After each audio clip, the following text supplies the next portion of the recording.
بسم اللہ الرحمن الرحیم۔ السلام علیکم ناظرین، سبق نمبر 50 ہم پڑھیں گے صرف و نحو کے ان چلتے ہوئے اسباق میں، اور ہم نے چونکہ باب اول پڑھ لیا ہے، اس کا صیغہ نکالنے کا طریقہ، صیغہ حل کرنے کا جو ایک خاص طریقہ ہے اس کو بھی بیان کر دیا ہے، اور گزشتہ باب پورے میں پڑھے جو گئے جو قوانین تھے ان قوانین کی ایک ترتیب یہاں مختصر طور پہ ذکر کی جاتی ہے، جو آئندہ آنے والے تمام ابواب میں بھی مفید ہوگی، اور ثلاثی مجرد کے ابواب جو قوانین ہیں ان کو سمجھنے بھی بہت زیادہ فائدہ دے گی یہ ترتیب۔ تو سبق نمبر 50 میں لکھا گیا ہے ثلاثی مجرد کے قوانین کی ترتیب۔ ثلاثی مجرد کے قوانین کو 3 حصوں میں ترتیب دی جا سکتی ہے۔ آپ ان کے کل 3 حصے بنا سکتے ہیں، اور سارے قوانین ہی تقریباً وہ جو جن کے نام یہاں لکھے گئے ہیں یا جن کو ترتیب دیا گیا ہے وہ بیانات اپنے اپنے پہلے اسباق میں ان کا بیان ہو چکا ہے تفصیل کے ساتھ۔ تو 3 حصے ہم اس کے بنائیں گے۔ پہلے نمبر پہ وہ قوانین جو بہت خاص ہیں اور آخر تک مخصوص گردانوں میں استعمال ہوں گے، گردان بھی ان کے لیے مخصوص ہوگی اور قوانین ہی بھی بہت زیادہ خاص ہیں، ان کی یعنی کہ ان کا ان گردانوں سے ہمیشہ سے تعلق رہے گا صرف کے آخر تک۔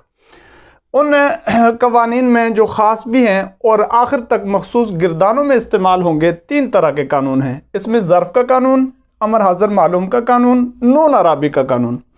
تو اس میں ظرف کا جو قانون اس کی تفصیل ذکر کر دی گئی ہے، اس کا تعلق صرف کے آخر تک رہے گا، اور اس میں ظرف کے صیغے میں وہ قانون استعمال ہوگا۔ ضروری ہے جب بھی ہم ظرف پڑھیں گے اس قانون کے مطابق ہی پڑھیں گے، اور وہ قانون ہمیشہ ظرف میں جاری ہوگا۔ دوسرے نمبر پہ امر حاضر معلوم کا قانون ہے۔ تو امر حاضر معلوم کا قانون جس کی تفصیل ذکر کر دی گئی ہے، جب بھی امر حاضر معلوم آئے گا اس قانون کے مطابق ہی اس کو پڑھا جائے گا۔ تیسرے نمبر پہ قانون ہے نون عرابی کا۔ تو نون عرابی بتا دیا گیا ہے کہ مخصوص گردانوں میں وہ نون عرابی گر جاتا ہے۔ جب بھی جزم آئے گا، ضروری نہیں کہ جو حروف جازمہ جو گردانوں میں استعمال ہوتے ہیں ان کے علاوہ بھی جب بھی جزم آئے گا اسم پر، تو وہ 7 صیغے ایسے ہیں جن سے نون عرابی گر جاتا ہے، اور نواسب کے آنے سے بھی نون عرابی گر جاتا ہے۔ اور جزم جو رہتا ہے 3 طرح کے گردانوں میں، فعل جہد، فعل امر اور فعل نہیں۔ ان سب میں جب بھی یہ یعنی کہ گردانے آئیں گی، ان میں ان 7 صیغوں کے اندر نون عرابی گر جائے گا، اور ہمیشہ کے لیے یہ قانون ان صیغوں میں جاری ہوتا رہے گا۔ تو یہ 3 قانون تھے بڑے ہی خاص اور مخصوص گردانوں کے ساتھ ان کا تعلق ہے۔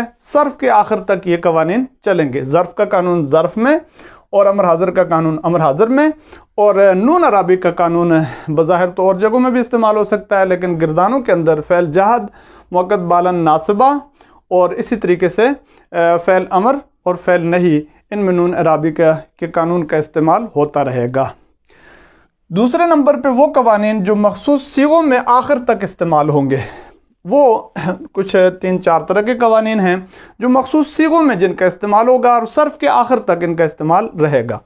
نمبر 1 لے لیتے ہیں 2 علامت تانیث کا قانون، اور نیچے اس کے ہم نے مثالیں لکھ دی ہیں۔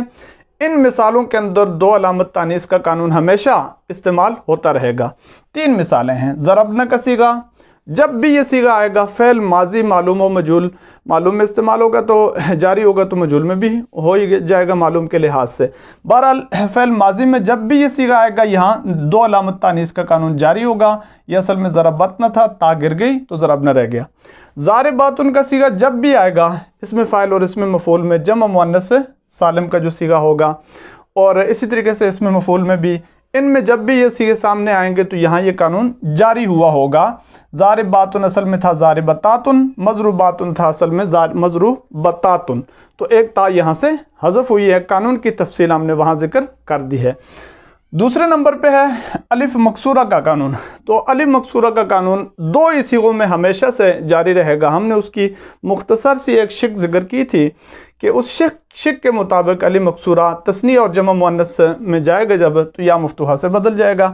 ضرب یعنی ضربیاتن، جب بھی یہ صیغہ آئیں گے تو یہاں یہ جو یا بدلی ہوئی ہے الف مکسورہ سے جو یا بنی ہے، تو یہ قانون الف مکسورہ کا یہاں جاری ہوتا رہے گا۔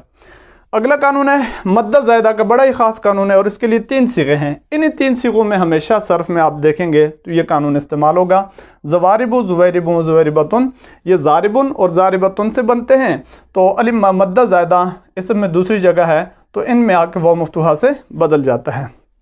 اور ضرب کا قانون اگرچہ یہ اور بھی اس کے استعمال کی جگہ آگے آئیں گی، لیکن یہاں دو صیغے ہیں، مجرد میں ہمیشہ یہاں استعمال ہوگا، اس کے علاوہ بھی اس کی جگہ آتی رہتی ہیں، یعنی الف بعد کسرہ کے یا ہو جاتا ہے، بعد ضمہ کے واو ہو جاتا ہے، تو مضارب مضاربن یہ اس میں اعلیٰ والا مضارب اور مضاربن، تو اس میں اعلیٰ والے جو مضارب و مضارب ہیں یہاں پر ضرب کا قانون ہمیشہ جاری ہوتا رہے گا۔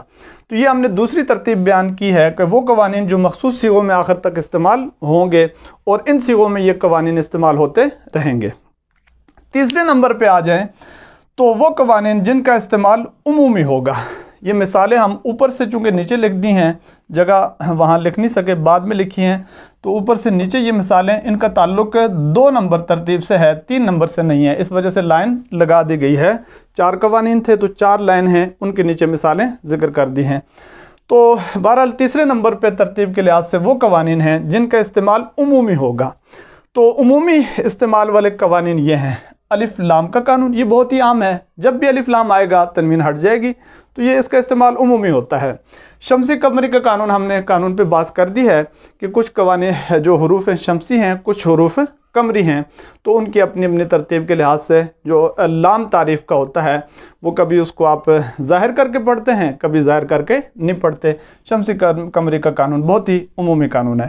اسی طریقے سے تیسرے نمبر پہ قانون ہے نون ساکن اور نون تنوین کا، تو یہ بھی عمومی قانون ہے۔ یہ بتا دیا تھا کہ ایک تجوید کے لحاظ سے بھی اس کا تعلق بنتا ہے تجوید کے ساتھ، تو عمومی قانون ہے یہ تینوں۔ تو یہ ترتیب آپ کے سامنے آ گئی ہے ثلاثی مجرد کے قوانین کی۔ اس وجہ سے کل بھی بات کی تھی یہ کہ قوانین کا تعلق، یہ صیغے کی مشکلات کا جو تعلق اصل شروع ہوتا ہے وہ ہمیں جب حرف علت آتا ہے، تو حرف علت میں ہی وہ جب مثال ہو، اجوف ہو، ناقص ہو، صیغے کی مشکل ہو یا قوانین کی مشکل ہو، وہاں سے ہی شروع ہوتی ہے۔ یہ ثلاثی مجرد جو ہوتا ہے صحیح، خاص طور پہ تو صحیح پہ جب بھی بحث ہوتی ہے تو آسان بحث ہوتی ہے۔